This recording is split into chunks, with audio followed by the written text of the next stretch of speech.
Bismillahirrahmanirrahim. Assalamualaikum warahmatullahi wabarakatuh. Waalaikumsalam warahmatullahi. Alhamdulillah, puji syukur kehadirat Allah Subhanahu wa taala, pada siang hari ini kita masih diberikan nikmat sehat.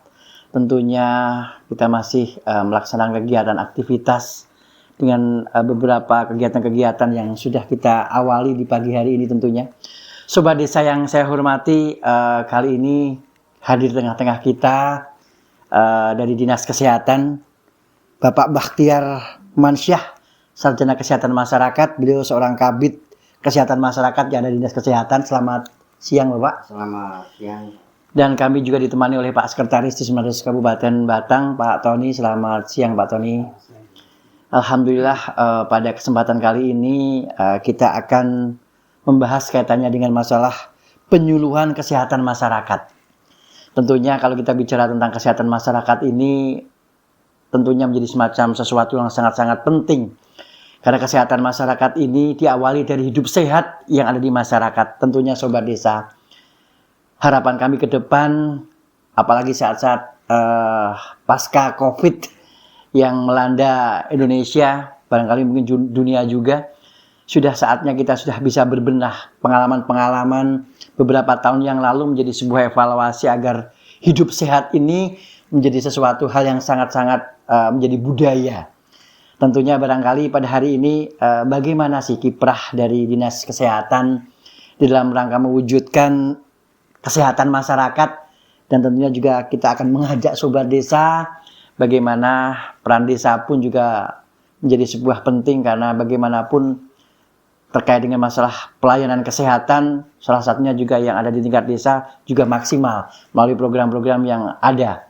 Dan pada hari ini hadir di tengah-tengah kita Bapak Bakhtiar yang tentunya akan menyampaikan terkait dengan masalah penyuluhan kesehatan masyarakat. Untuk itu waktu dan tempat kami persilahkan menyampaikan beberapa hal. Waktu dan tempat kami persilahkan Bapak. Terima kasih Mas Nugroho, kemudian Pak Sekretaris Dinas Dispermasdes Pak Fatoni. Assalamualaikum warahmatullahi wabarakatuh. Waalaikumsalam warahmatullahi wabarakatuh. Bismillahirrahmanirrahim. Rabbighfir li wali walidayya warhamhuma kama rabbayani shaghira. Ya Tuhan kami, ampuni dosa-dosa kami, dosa kedua orang tua kami, sayangilah mereka sebagaimana mereka menyayangiku di masa kecil. Amin amin amin ya robbal alamin. Amin ya Allah. Bapak Ibu semuanya, sahabat kami yang saya sayangi dan saya banggakan, saat ini sudah berproses mau masuki fase musim penghujan. Nah, musim penghujan ini juga perlu diwaspadai. Yang pertama kondisi lingkungan kita, kemudian kondisi alam. Desember biasanya curah hujan cukup tinggi, rawan terjadi banjir, tanah longsor, kemudian pohon tumbang. Untuk itu pada saat musim masih cerah, suasana juga tidak hujan, kami sekedar mengingatkan pohon-pohon yang ada di sekitar kita, ranting-rantingnya yang menjulang tinggi di kawat listrik itu palang dipaprasi, ditebangi, jangan sampai nanti terjadi setrum kayak gitu ya. Kemudian juga untuk banjir juga kita waspadai. Nah, berkaitan dengan musim penghujan, ini saat ini tren kenaikan kasus demam berdarah cukup meningkat di Kabupaten Batang. Penyakit demam berdarah disebabkan oleh nyamuk Aedes aegypti dan Aedes albopictus, di mana yang rawan terjadi berkembang biaknya itu pada bak penampungan air yang tidak berhubungan langsung dengan tanah. Contoh, umpama kita di sekeliling kita, rumah kita, pekarangan kita, sekolah kayak gitu, tempat kita kerja, kadangkala tergeletak bekas gelas minum air mineral terbuat gitu. Kemudian ada kaleng-kaleng bekas lah. Itu pada saat musim penghujan kan ada air itu karena tidak berhubungan langsung dengan tanah, menjadi tempat berkembang biakan atau perindukan nyamuk Aedes itu. Nah, di situ akan muncul yang namanya jentik atau kalau orang Jawa bilang itu ketuket. Nah, jentik itu bisa menjadi faktor banyaknya kasus demam berdarah dengan yang tadinya uget-uget atau jentik itu menjadi nyamuk dewasa. Lah pramila menika mumpung kita masih ada kesempatan, jangan sampai ada bak penampungan air yang tidak berhubungan langsung dengan tanah ada, entah itu di apa tadi bekas air mineral kayak gitu di gelasnya, Bekas cat. kaleng-kaleng bekas cat, atau gitu umpama ya. kita habis bangun rumah, rehab Iya, rumah, sosok betul. kembali seperti itu. Mm-mm. Kemudian kayak gini, kadang-kala kalau di desa itu masih ada pagar di depan rumah menggunakan bambu. Nah, Kalau enggak belakang rumah kebon, Iya. kebon. terus Lah ada itu itunya ya, rosnya apa, itu loh. Nah, itu menjadi tempat berkembang biaknya, bertelurnya nyamuk Aedes aegypti ini. Nah, maka dari itu segera mungkin di sekolah-sekolah, kemudian di fasilitas umum kita ada kesadaran, yuk kita singkirkan, kira-kira jangan sampai ada genangan air di tempat tersebut.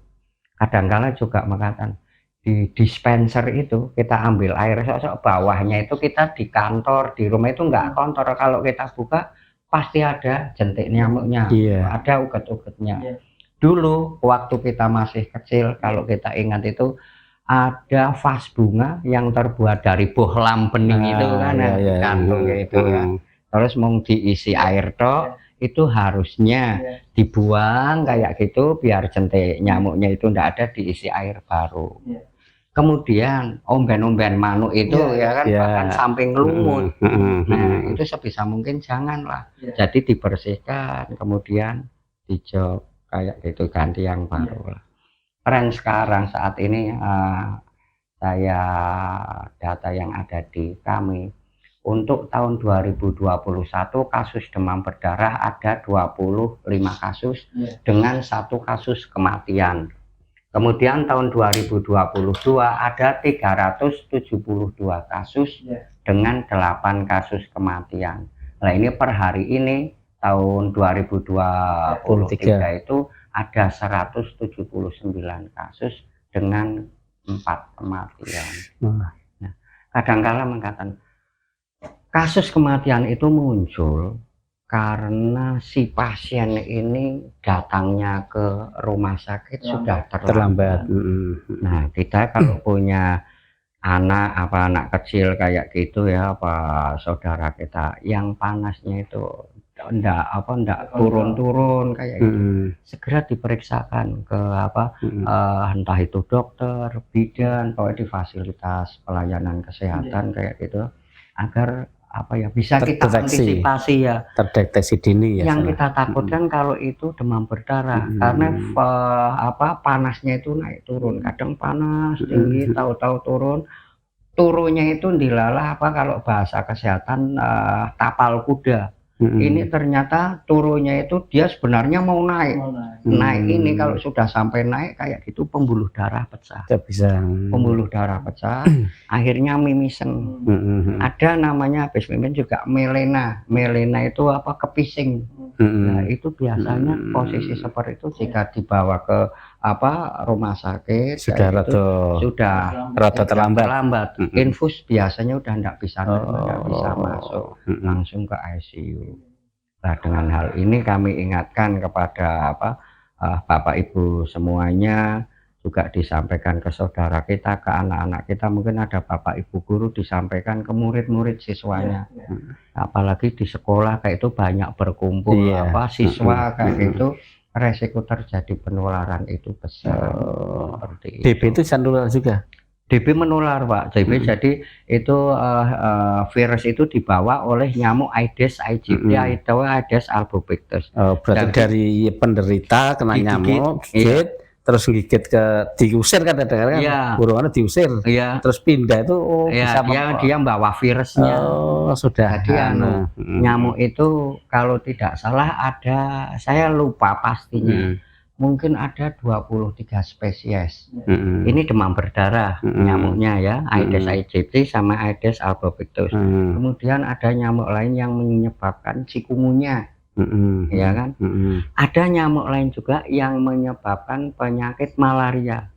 Itu malaria alhamdulillah Batang itu tidak ada kasus yang murni datang murni dari munculnya Batang di asli wilayah lah. Batang itu enggak. Biasanya itu dari luar Jawa. Jadi Papua misalnya, pasien itu dia ada di hutan kayak gitu ya. Entah Sumatera, Kalimantan, Papua kayak gitu, dia tergigit di sana. Itu nyamuknya ada di hutan. Tergigit pada saat demam di Batang kayak gitu ya. Ternyata setelah dicek, dan itu harus mau pemeriksaan ke laboratorium. Puskesmas, hampir semua puskesmas di Batang sudah ada pengelabnya untuk memeriksa itu apabila positif malaria. Positif malaria itu harus segera minum obat. Kami di kesehatan sudah tersedia, Pak. Jadi gratis jika membutuhkan obat malaria. Okaten itu sepintas tentang nyamuk. Ketoknya barang sepele kayak gitu. Tapi ini di Pak Bajar, saya baru ibaratnya baru dapat ilmu ini tentang DB itu bisa nular. Iya. Artinya kan bisa jadi yang gigit talah Pak, saya kena DB nih. Ya. Tapi yang gigit saya, karena saya kumpul kayak gini nih, kumpul di sini. Yang gigit saya bukan nyamuk Aedes aegypti. Wah, ini urung masalah karena katel terus gigitnya ke jenengan. Artinya berarti tidak faktor penular nggak harus nyamuk Aedes aegypti, berarti bisa juga seperti itu ya. Kalau demam berdarah memang spesifikasinya berarti, itu di Aedes aegypti. Berarti nyamuk kalau saya sakit DB digigit oleh nyamuk yang bukan Aedes aegypti, terus tak usir terus nyamuk yang sudah kadung menyedot darah saya pindah ke jenengan. Enggak, jadi tetap virusnya dengaunya itu virus dengau hanya itu bisa dari nyamuk nyamuk Aedes. Hanya itu spesifik berarti ya. Nah, kemudian yang bisa menularkan lagi tadi cikungunya itu juga Aedes. Kemudian malaria intinya nyamuk, tapi saya lupa jenis nyamuknya apa. Jadi ada nyamuk namanya spesifikasi atau spesiesnya itu Aedes aegypti ya, Aedes. Kemudian ada Aedes albopictus, Aedes kemudian Mansonia, ada namanya nyamuk Mansonia, spesiesnya banyak. Itu ada juga namanya filariasis atau kaki gajah. Kaki gajah itu jadi kakinya kita itu sebesar gajah. Itu jenis nyamuknya lain lagi. Oh, ternyata itu dari nyamuk, bukan penyakit bawaan, bukan. Jadi itu filariasis atau kaki gajah itu nyamuknya itu membawa cacing, Pak. Cacingnya sangat kecil, jadi di moncongnya dia nyancing. Kita digigit nyamuk tersebut, Pak. Nyamuk umpama filariasis umpama digigit. Kalau suhu kita lebih panas dibanding nyamuk, nyamuknya itu akan terbang. Tidak akan masukkan moncongnya masukkan moncongnya. Pada saat masukkan kayak gini, belum tentu sekali gigitan cacing itu langsung masuk ke pori-pori kita, belum tentu. Jadi bisa jadi berapa kali kena gigitan nyamuk filariasis itu baru kita terkena filariasis. Filariasis itu kadangkala sininya besar, kaki gajah sebesar gajah. Saya dulu pernah, Pak, berapa puluh tahun yang lalu pernah pelatihan berkaitan filariasis atau kaki gajah. Saya mendapatkan buku, Pak. Buku itu kok sampulnya, Pak, pada saat itu orang telanjang, Pak. Laki-laki telanjang duduk di atas batu. Kan tidak ada korelasinya. Ternyata apa, Pak? Itu setelah kita masuk ruangan dijelaskan bahwa itu salah satu contoh. Di testisnya ini membesar, Pak. Bawahnya penis ini membesar sampai seukuran itu, Pak. Berarti dia posisinya sebenarnya berdiri kayak gini, tapi kita lihat kayak fotonya dikira duduk, Pak. Berarti ini karena gitu. Cacing, buah dada nyun sewu kadang juga besar sekali, Pak. Ya bahasanya kalau bahasa itu kalau kita melihat foto-foto sing bangsane kuntilanak kayak itu ibaratnya kaya wewe gombel apa kayak gitu, Pak. Itu kayak gitu, Pak. Nah, pada suatu daerah apabila itu dicurigai, nyun sewu, saya ini dilalah dicurigai kena filariasis atau kaki gajah, itu harus diambil sampel darahnya di sekeliling rumah saya. Tidak hanya Saya penderita. iya. Ada penularan nyun sewu Pak. Kebetulan kita bertetangga Pak.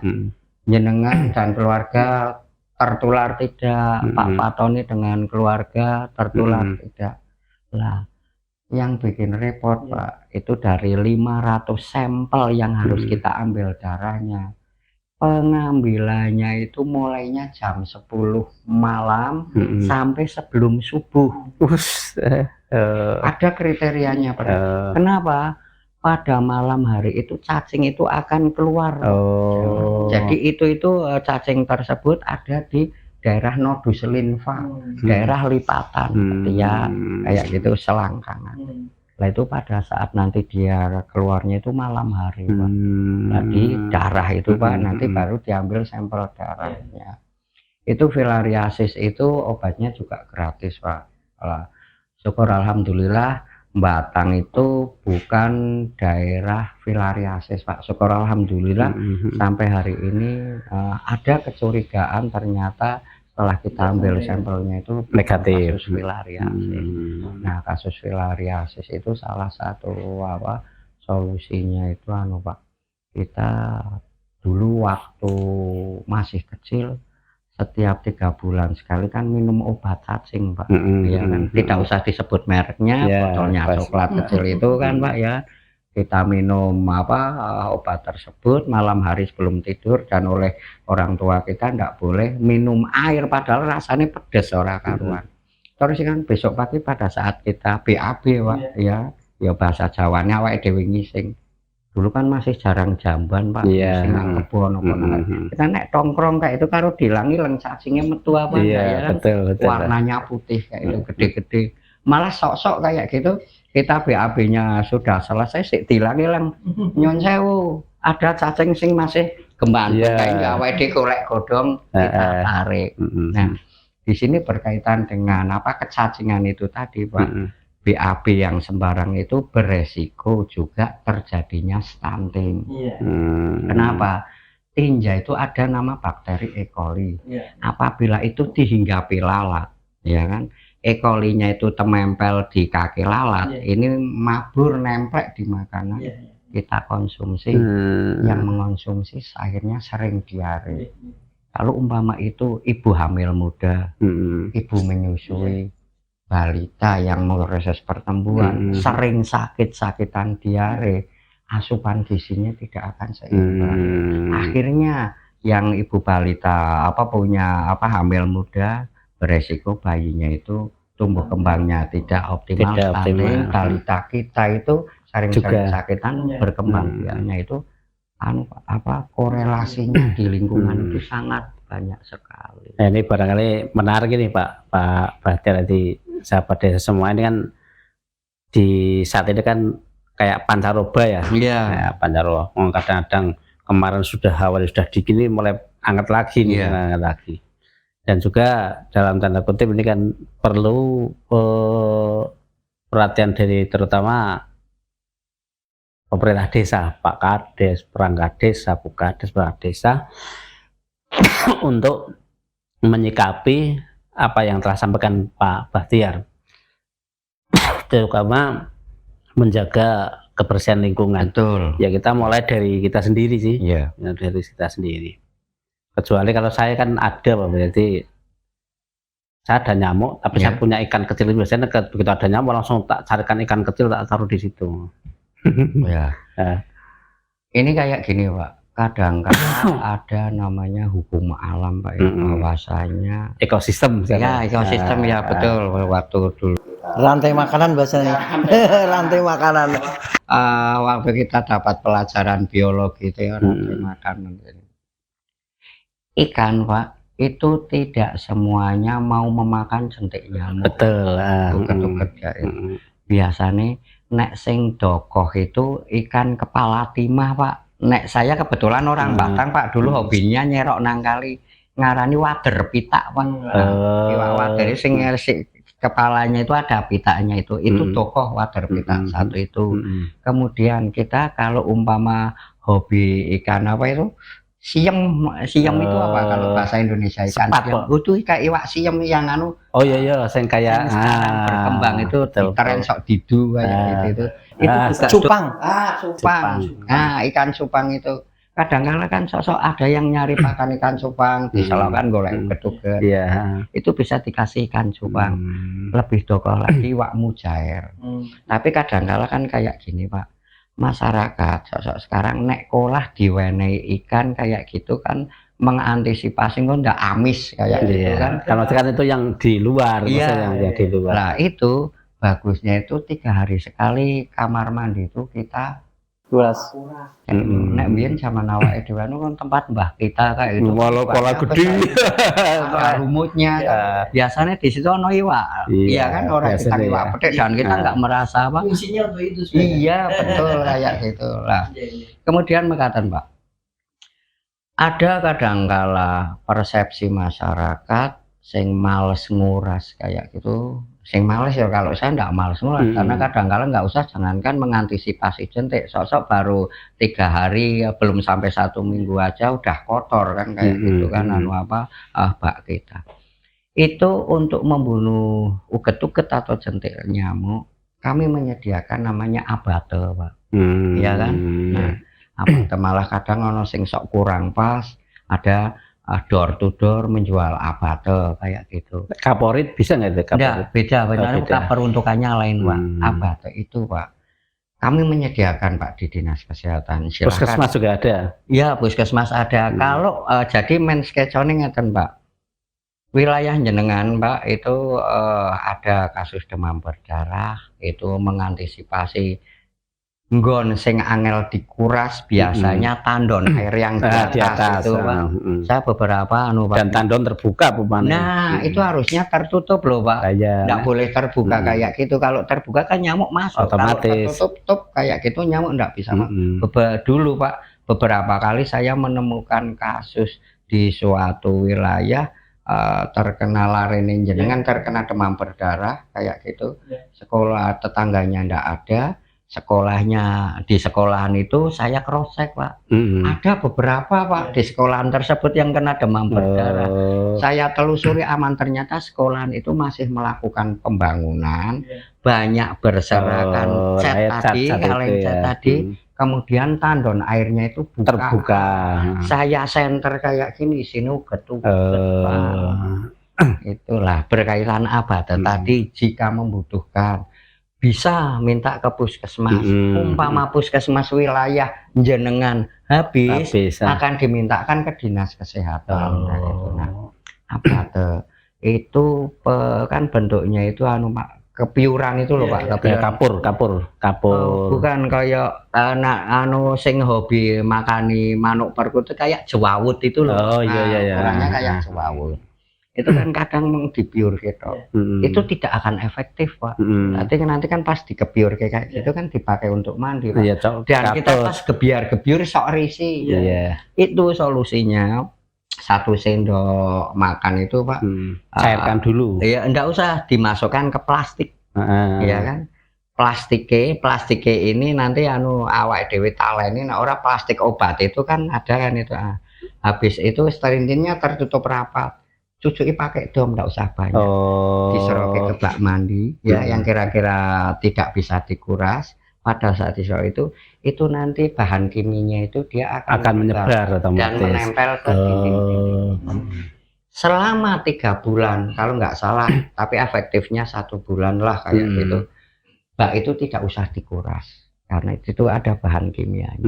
Itu yang akan membunuh jentik nyamuk. Apa dibilang di situ ada jentik nyamuk. Cuman permasalahannya ketika bak itu kan juga benar hanya buat mandi, buat minum juga. Bahaya nggak ketika posisi gitu ya? Tidak lah, bagusnya bak itu kan di bak yang atas itu kan kadar kimianya juga nggak begitu besar, Pak. Udah diperhitungkan kayak gitu. Jadi barangkali ini juga Pak Kades, Bu Kades berangkat ini, jadi solusi yang kita sebenarnya sudah tahu lama ya. Tapi hampir jarang sekali, bisa jadi jarang sekali kecuali orang kesehatan. Jadi jarang sekali bahwa ada zat namanya abate yang bisa dipindahkan di puskesmas untuk membunuh jentik nyamuk. Iya. Terutama nek pamanen di kolamnya gede kan kita males nguras ya. Iya. Nah kayak ember kan sekali suntak habis. gampang Tapi yang lah, punya bak mandinya besar kan itu kan perlu energi banyak untuk ngisi dan sebagainya nih. Barangkali ini juga informasi ini silakan manfaatkan, silakan komunikasi koordinasi dengan puskesmas tempat dan gratis semuanya. Artinya ini menjadi sebuah solusi di samping tadi satu hidup bersih dengan membersihkan terutama endapan air yang di tempat-tempat yang terkecil.